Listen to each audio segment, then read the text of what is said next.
passar? Vamos falar de mais 3 homens importantíssimos. Hoje nós vamos falar de um monte de líderes da igreja, porque realmente o quarto século é impressionante em termos... Eu não sei o que Deus queria, mas ele levantou um monte de líderes eclesiásticos e teólogos no quarto século. Isso é claro e evidente. Vamos falar de Ambrósio, Jerônimo e Crisóstomo. Eu só queria então mostrar isso para vocês. Eu estou insistindo muito nisso, mas eu queria que vocês visualizassem. O Atanásio morreu em 373, final do quarto século. Quando ele morreu, os 3 capadócios estavam na faixa dos 40 anos. Todos eles.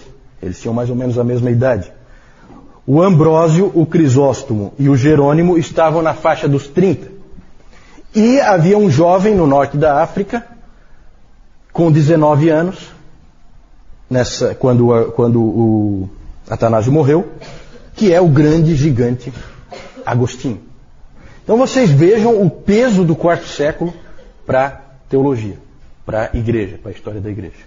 É realmente impressionante o número de grandes homens ali, todos vivendo juntos, na mesma época. Vamos falar do Ambrósio, antes do nosso intervalo. Ambrósio. Quando se fala em Ambrósio, você pense num homem da igreja, um líder eclesiástico, um líder da igreja, um pastor, um pregador, e ele foi também um criador de estilos de adoração. Ele era um homem também da liturgia. Ele nasceu em Roma, de uma família aristocrática, e ele era político. Ele começou cedo na vida política e ele foi governador do norte da Itália. Governador do norte da Itália. Era considerado bom governador, muito competente. E ele era cristão, mas aquele cristão não dos mais dedicados, né? O foco dele era a vida política, a vida como governador lá no norte da Itália. O problema é que a igreja em Milão, onde era a sede do governo, a igreja em Milão vivia um período de grande turbulência, por causa da briga de arianos com os ortodoxos. Uns puxavam para um lado, outros puxavam para o outro. E era bem a época aí, vocês vejam que ele viveu de 339 a 397, então é aquela época depois de Niceia em que o Atanásio está brigando pela verdade. E os arianos ali estavam então puxando para um lado e os ortodoxos para o outro lado. E no meio da confusão tinha que se escolher um novo bispo. E no dia da escolha do novo bispo, o governador Ambrósio estava no meio da multidão. Do povo ali, o povo que ia escolher o novo bispo. E os dois lados brigando, não se entendiam, e de repente, no meio da multidão, uma criança começa a gritar: Ambrósio para bispo! Ambrósio para bispo! Não sei se era cabo eleitoral dele, o que era. Mas uma criança começou a gritar Ambrósio para bispo. Nem ele, nem ninguém jamais tinha imaginado essa possibilidade. Ele era o governador. Mas ela soou interessante para muita gente. E de repente todos estavam gritando a mesma coisa. E aí ele ficou naquela situação de que ele não tinha como recusar. Foi a aclamação do povo. Só que tem um detalhe, ele não havia sido batizado ainda. Então, gente, olha só que interessante. Em 8 dias... ele foi batizado, ordenado e ordenado bispo. Em 8 dias ele foi batizado, né? Porque vocês lembram que o batismo era, nessa época ele era adiado, né? Então ele foi batizado, aí ele foi ordenado presbítero, e daí de presbítero já foi ordenado bispo. Em 8 dias. Com certeza é um recorde na história da igreja. É um recorde, impressionante. E o Ambrósio administrou muito bem os problemas que havia na igreja, e ele começou a defender a independência da igreja em relação ao Estado. que era um problema nessa época por causa do Teodósio. O Teodósio era terrível, ele interferia em tudo. Ele tornou o cristianismo a religião oficial e aí ele passou a achar que era o dono da igreja. E aí ele dava ordem para todo mundo. E o Ambrósio foi quem mais resistiu. Essa foi uma grande contribuição do Ambrósio, porque ele trouxe equilíbrio. Ele brigou com o Teodósio várias vezes, apesar de ele ser o imperador. Então é um homem muito corajoso.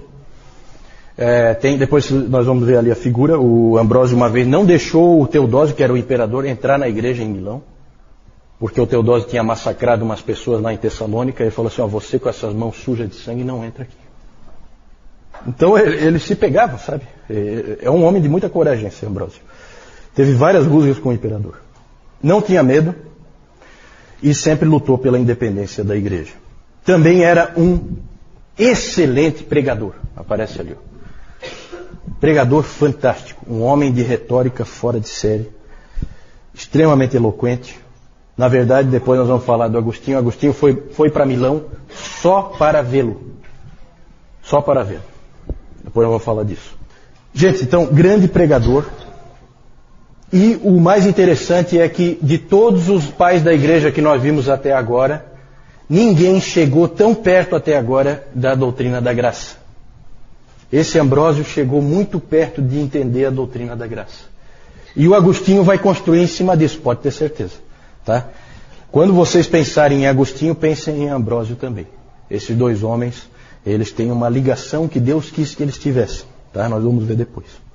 Ambrósio lutou contra o neopaganismo, porque especialmente nos níveis mais elevados ali da sociedade romana, o paganismo estava voltando. Muita gente achava que o cristianismo tinha enfraquecido Roma, e que bom mesmo era na época dos deuses, e tinha muita gente querendo trazer de volta, e o Ambrósio lutou contra isso, também lutou contra o arianismo, que voltava toda hora pelo norte. Ele está muito perto dos bárbaros, tá? Esse Ambrósio, porque ele está lá no norte da Itália. Então ali os bárbaros estão sempre por perto, então eles vêm ali mercadores e coisas, e eles trazem o arianismo deles de volta, e começa né? Então ele também lutou contra o arianismo, também foi um defensor da ortodoxia.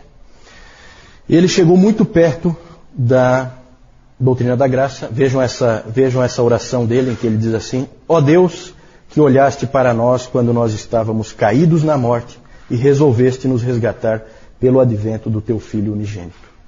Então já a ideia de morte espiritual, tudo coisas que haviam se perdido. Depois nós vamos falar mais sobre isso. Outro aspecto importantíssimo do Ambrósio é a liturgia.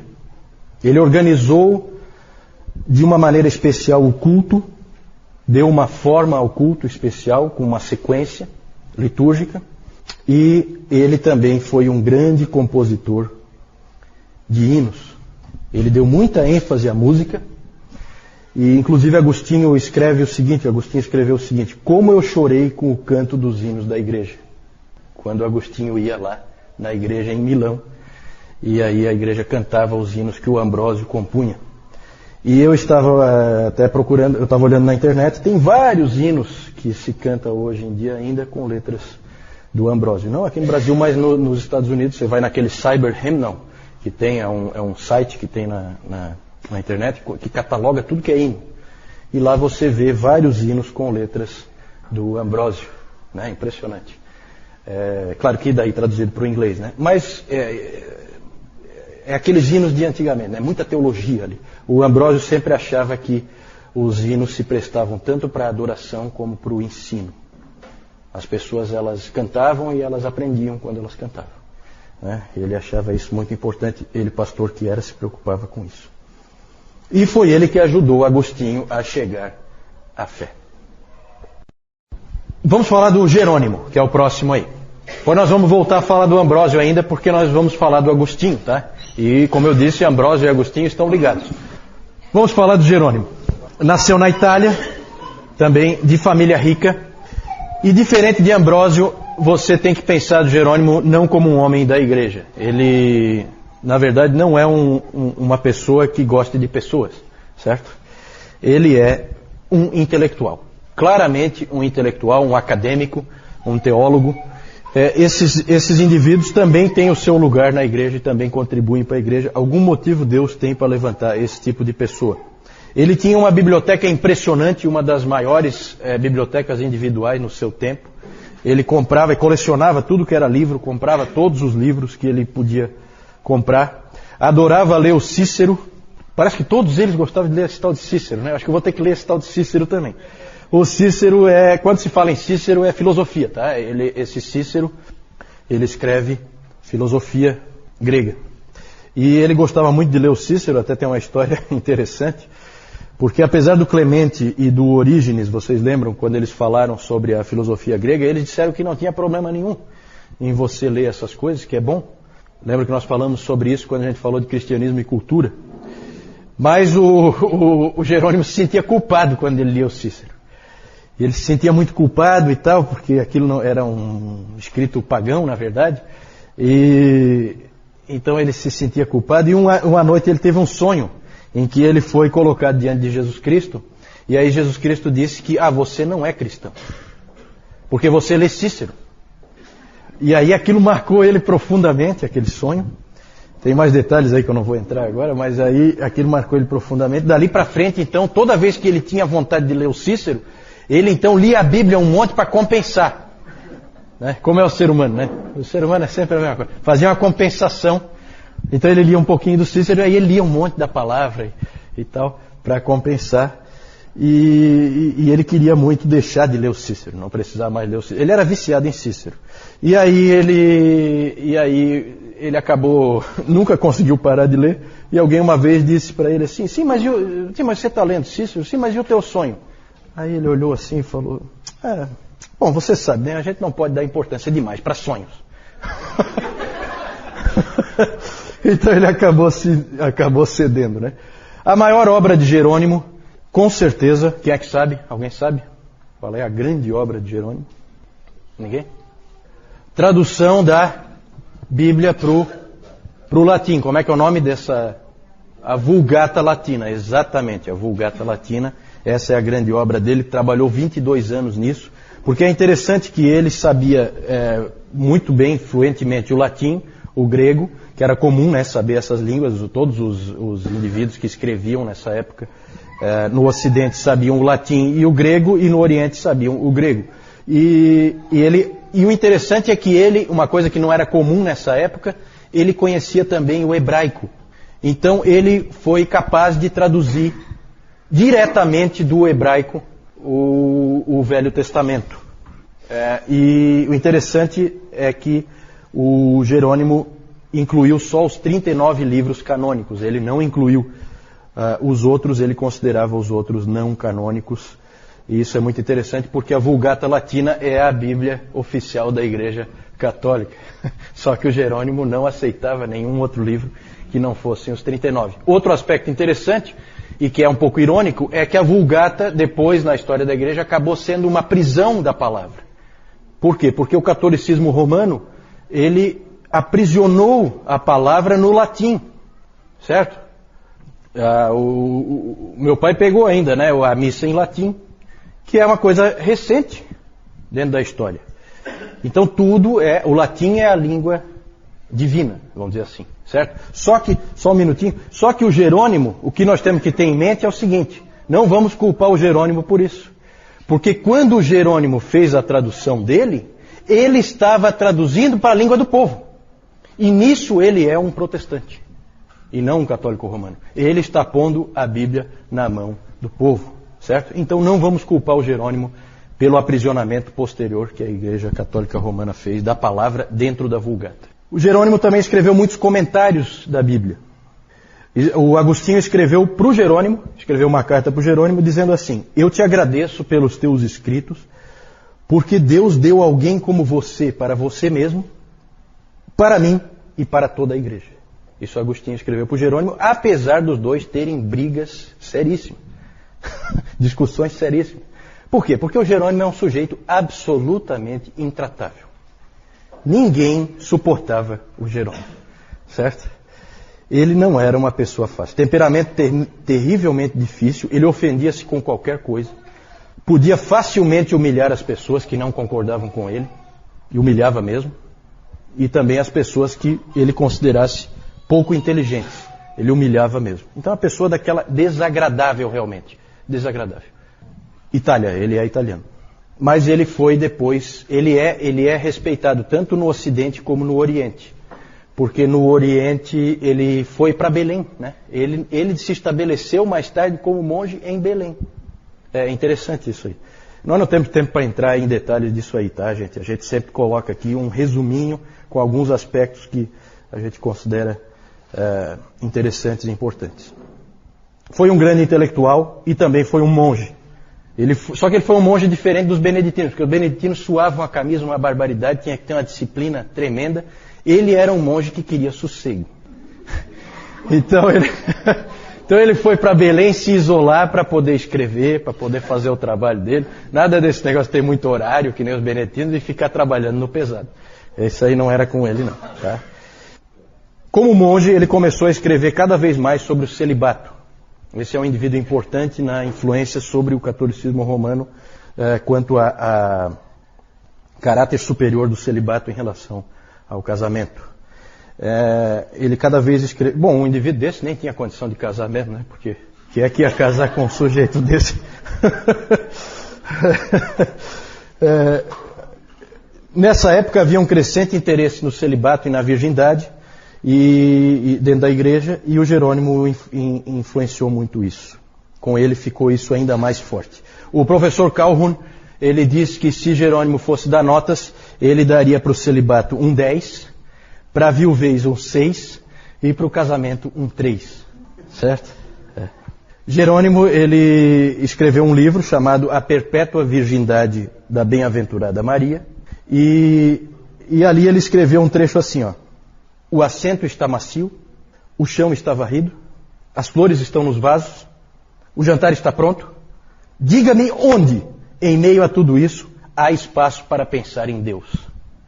Certo? Ele estava colocando os cuidados desse mundo, os cuidados típicos de uma família, como um empecilho à vida com Deus, à vida de comunhão com Deus. E isso aí ficou sem resposta, tá, gente? A resposta viria, mas só vem a resposta lá no tempo da Reforma com Lutero e Calvino, e, para usar um exemplo de dentro da própria Igreja Católica Romana, com o irmão Lourenço. Certo? Alguém já ouviu falar do irmão Lourenço? Irmão Lourenço, vamos falar dele mais para frente. Vamos adiante? Vamos falar do Crisóstomo. Crisóstomo, esse é importante principalmente no Oriente. Ele nasceu em Antioquia, que é no Oriente, e foi bispo de Constantinopla, que nós vimos que era a cidade mais importante nessa época. O Crisóstomo, esse nome Crisóstomo quer dizer boca de ouro. Esse é um apelido dele, tá? O nome dele, na verdade, é João. E ele recebeu esse nome boca de ouro porque era um maravilhoso pregador. Fantástico. Nasceu em Antioquia e foi convertido pela influência de Basílio. Então é interessante como aqui um influencia o outro, é interessante tudo isso. A mãe dele era cristã e viúva, e ela fez um trabalho excelente criando esse menino, esse rapaz, nos caminhos da fé. Libânios era um sujeito que era o maior retórico. Retórico é um indivíduo que ele é pago para falar. Libânios era o maior retórico do seu tempo.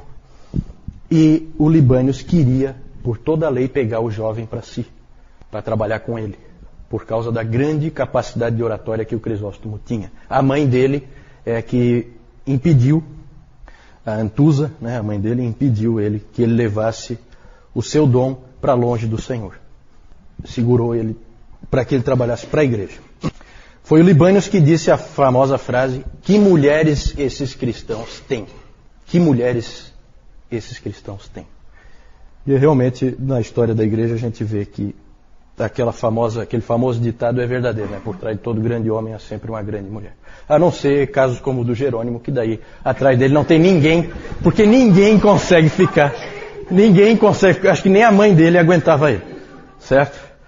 João Crisóstomo tornou-se um pregador e dos grandes. Ele tinha uma linguagem vívida, ilustrações marcantes e aplicações extremamente perscrutadoras. Era um excelente pregador. De todos os homens que nós vimos até agora, ele é o mais agradável e fácil de ler. Os escritos dele são os mais fáceis para você ler hoje. Eu li um trechinho de uma pregação interessante, porque ele pregava sequencialmente nos livros da Bíblia, certo? Como as igrejas reformadas fazem, e como a gente faz aqui, o Newton faz aqui, ele fazia assim também. Peguei um trecho lá de 1 Coríntios, bem interessante a pregação dele. O Charles Spurgeon ele admirava profundamente o Crisóstomo pela sua pregação, mas tem um outro lado. O Spurgeon ele ficava decepcionado, por um outro lado, com o Crisóstomo. Ele admirava pela pregação, mas por outro lado, ele ficava decepcionado por encontrar tão pouco da graça nos ensinos de Crisóstomo, que era comum nessa época a doutrina da graça de Deus estar ofuscada e apagada. Há só indícios e nada mais. Mas ele é lembrado como um grande exegeta, o maior exegeta do seu tempo. Ou seja, um indivíduo que sabe explicar o sentido da palavra. Ele vai e explica a palavra com perfeição. Calvino achava que Crisóstomo era o supremo exegeta das Escrituras. Calvino admirava muito Agostinho, todo mundo sabe disso. E ele cita o Agostinho mais do que ninguém, ele cita Agostinho mais do que todos os outros juntos. Né? Mas ele se decepcionava profundamente com a exegese do Agostinho, que era realmente um desastre. Por quê? Por que o Agostinho errava na exegese? Porque ele era adepto da escola de Alexandria de interpretação da Bíblia, o Agostinho.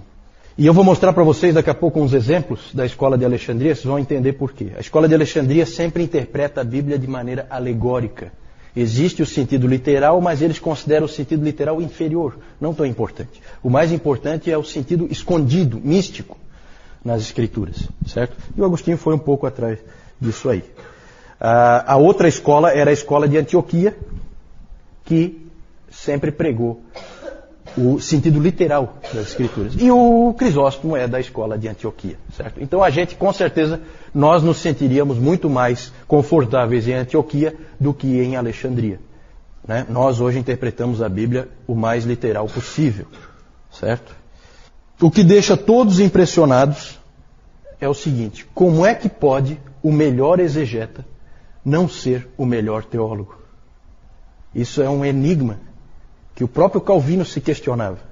Como é que pode o maior exegeta, o indivíduo que mais entendeu o que está escrito ali na palavra, não ser o maior teólogo? O maior teólogo é Agostinho. Como é que pode isso? Eu não sei, eu acho que ali Deus deve ter mostrado que nenhum homem se basta a si mesmo. A igreja precisa sempre de todos. Eu acho que é isso, né? E ninguém é perfeito. Ele foi também, esse Crisóstomo foi um grande pastor. Ele ainda não era pastor, ele ainda não era presbítero, e ele já escreveu um livro sobre o ser presbítero, né? Mesmo ele não sendo. E é um belo livro. O Calhoun disse que é um livro útil ainda hoje.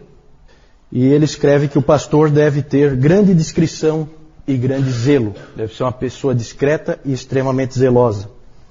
E o Crisóstomo disse que o ofício do pastor é duplo: povo e pregação. Você deve dar ênfase idêntica a essas duas coisas. A ênfase deve ser a mesma: cuidar das pessoas e cuidar da pregação. Certo?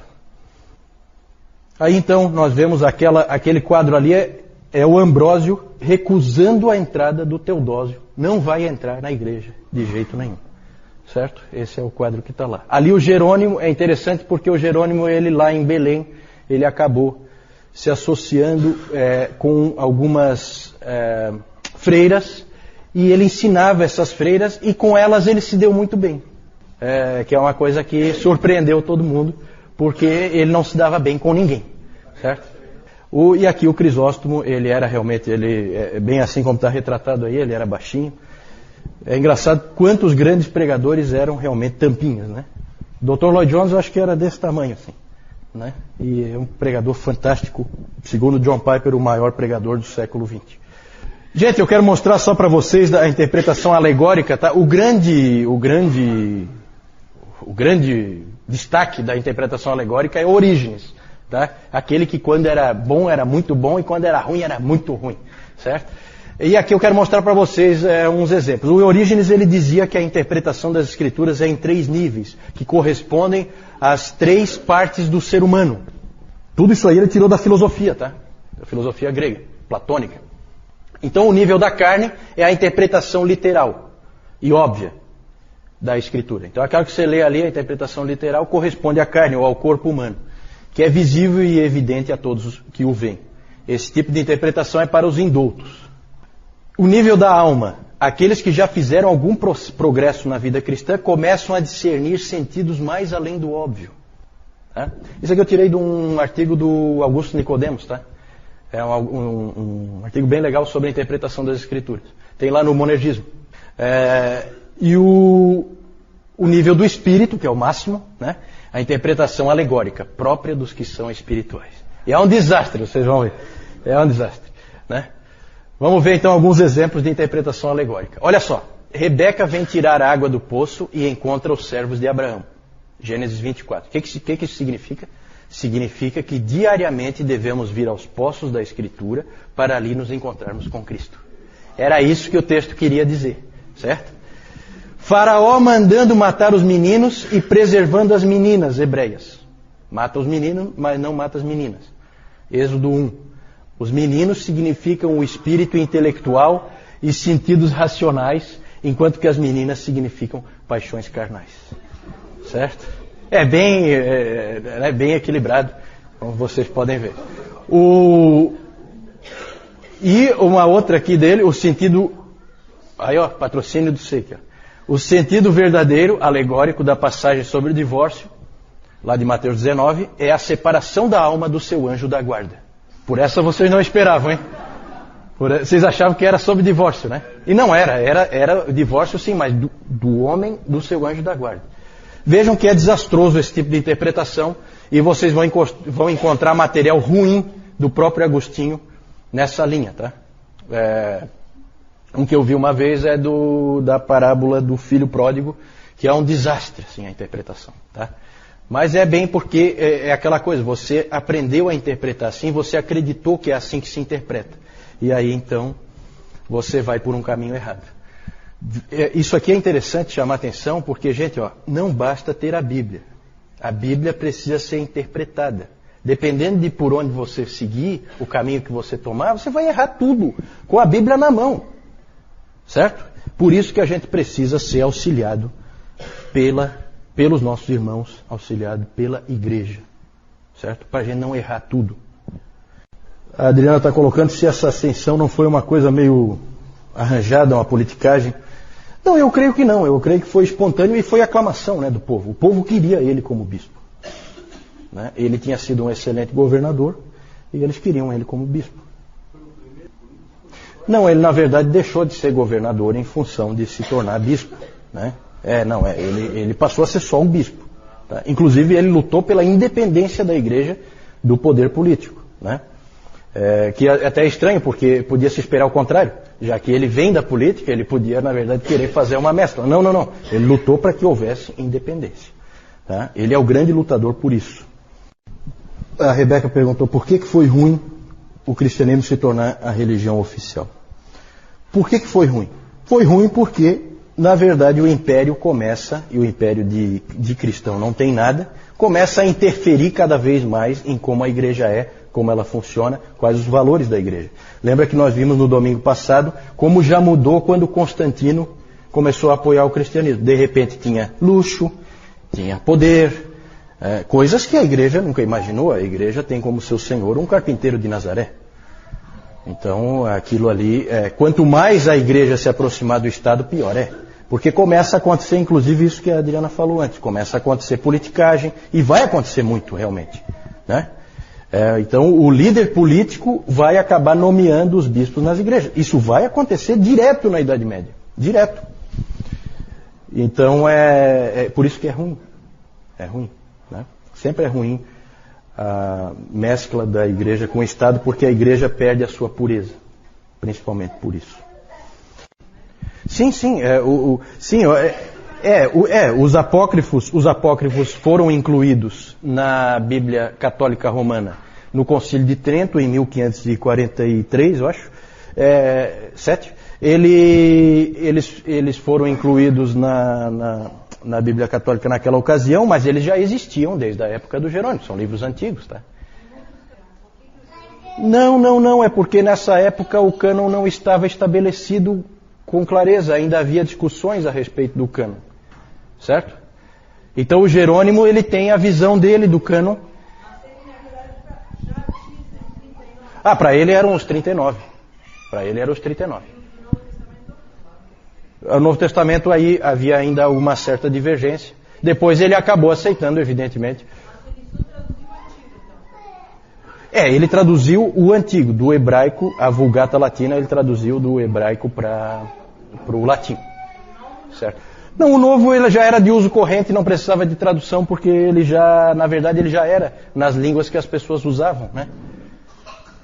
Porque ele foi escrito em grego, né? E todo mundo falava grego nessa época, certo? Então, né? Eu não sei se ele traduziu alguma coisa do Novo Testamento para o latim, pode ser. Aí eu não sei. Na verdade, nessa época, aí eu quero só fazer uma observação, não é que é a primeira tradução do Velho Testamento para o latim. Tá? Só que é a melhor. Já tinha outras traduções, só que com pouca qualidade e sempre traduções que vinham da Septuaginta. Então era traduzido do grego, não do original, era traduzido do grego para o latim. Essa não, essa foi uma tradução do hebraico para o latim, direto do original, certo? Porque o latim passou a ser a língua oficial do Ocidente, certo? É interessante como Deus sempre usou essa coisa de ter uma língua que é universal, para permitir a comunicação entre pessoas que falam línguas diferentes. Isso vale até hoje, né? Por isso que eu incentivo sempre, no outro CTB já incentivei, peguem os seus filhos, ensinem inglês para eles. Nós temos o Jaime ali, que é o Jaime e a Edna ali, que são professores de inglês. Invista nisso aí, tá? Invista nisso aí, porque nunca se sabe se algum desses meninos aí não vai ser um futuro Agostinho, uma coisa assim. Esses indivíduos têm que saber escrever numa língua universal, porque sempre foi assim, tá? Um Lutero não adianta ele escrever em alemão só, ele vai ter que escrever em latim também, senão não entra nos outros países o que ele escreveu, certo? E assim com tudo, o Calvino mesma coisa, certo? Porque a língua vigente na época deles era o latim, era a língua universal para você fazer transitar pelos países. Hoje é claramente o inglês, certo? Então isso aí é uma coisa que quebra barreiras, né?